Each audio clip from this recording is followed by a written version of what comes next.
When creating smile lines using reverse application, you have to understand how to establish the perfect wall where you're going to be butting your free edge against. I'm going to be showing you what sections of your brush to use so that you could form that wall perfectly.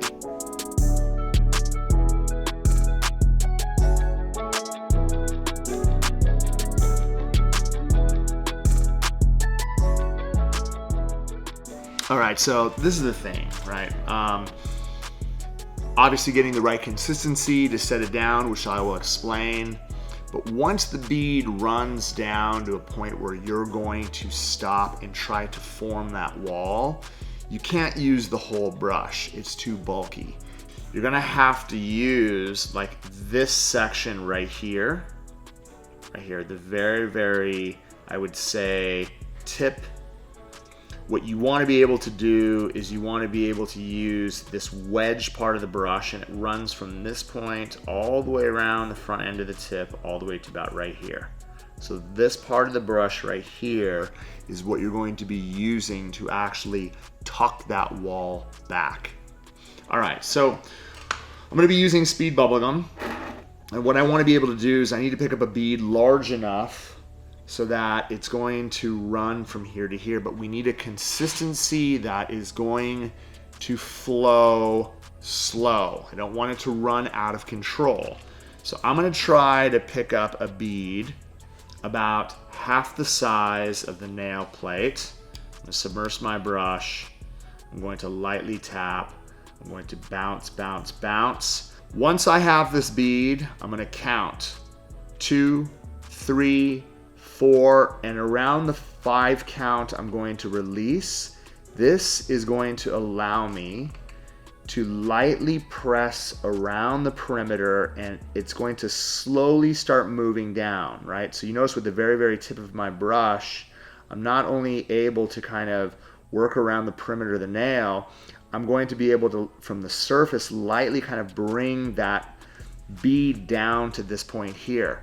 I'm going to wedge my brush, and then I'm going to be using that side to start tucking it back. Notice that I'm tucking it from the corner down to the center, and then I turn my brush over and I use the same wedge, the very front, to tuck back.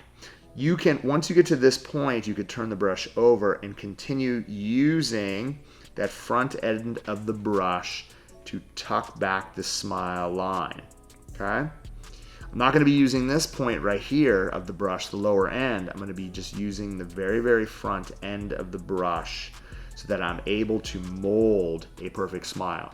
Then at this point, once you have it nice and even, you could start to use the body just to kind of level it out. And then you'll notice from the top how I have perfection from one corner to the other. This is going to give you the right wedge to be able to tuck the smile line into perfection before you build your free edge. All right, so just to finish off the nail, what I'm gonna do is place a form on. We're gonna be using speed white. I need a consistency that's not going to run, so I'm gonna submerge my brush. I'm going to pick up a nice bead. I'm going to tap off the excess liquid on my towel, and then what I'm going to do is I'm going to set that right here to the front, wipe my brush, and then use the body of the brush to walk it from the top of the bead all the way to the corner. I'm going to do the same thing on the opposite side. From the top of the bead, I'm going to walk it all the way to the very edge. Once we actually have it tucked all the way back, then I could really focus my attention on using the body of the brush just to get it nice and even from side to side.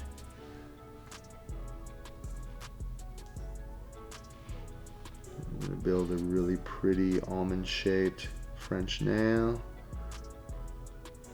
Established a nice, even, free edge. We're now going to allow this to dry. I'm going to file it into shape. You're going to see how tight the smile line is when using the right side of the brush.